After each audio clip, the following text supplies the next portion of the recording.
Government gone wild. So what is their strategy? Oh, well, we'll tie him up in all these court cases. And then the public will realize, oh, we don't want this guy as president because he's a criminal, or he's this, or he's that, or he's back in court. And what they don't fundamentally get is that the American people, including those in the middle, look at this and go, they really haven't gotten him on anything, and yet they keep dragging his you-know-what back into court. Maybe that's an example of government gone wild. You think? I think. We've been through this. Even when he was in the White House, right? We've been through this. He was impeached twice, for goodness sakes. And yet, where are we on the Hunter Biden and possibly what Pops did for a particular client in Ukraine? Those are serious allegations, and we really don't seem to be anywhere on those. But no, they managed to get Trump twice, in addition to multiple members of Congress saying, not my president, former president of the United States, Jimmy Carter, saying he's illegitimate because he won with the help of the Russians.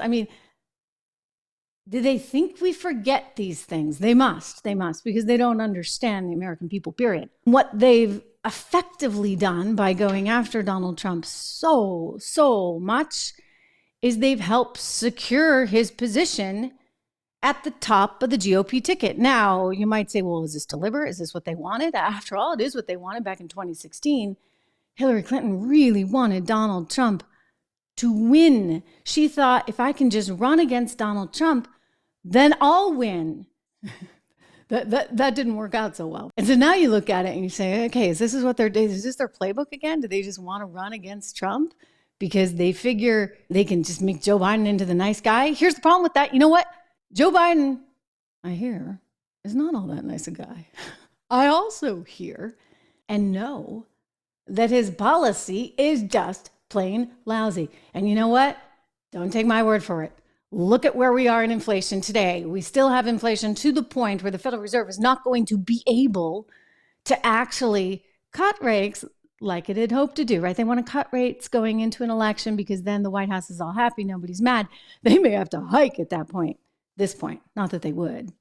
But the economy's a mess. You get a border situation out of control. We don't have the January numbers yet, but month of December, most ever number of people trying to come into this country, more than 300,000. Those are just the people that were actually apprehended. On top of that, you've got the optics of a school in New York. I know it was for only a day, but it doesn't matter. The optics of American school children filing out of a school in Brooklyn while a mother is crying, migrants, undocumented, here illegally, file in.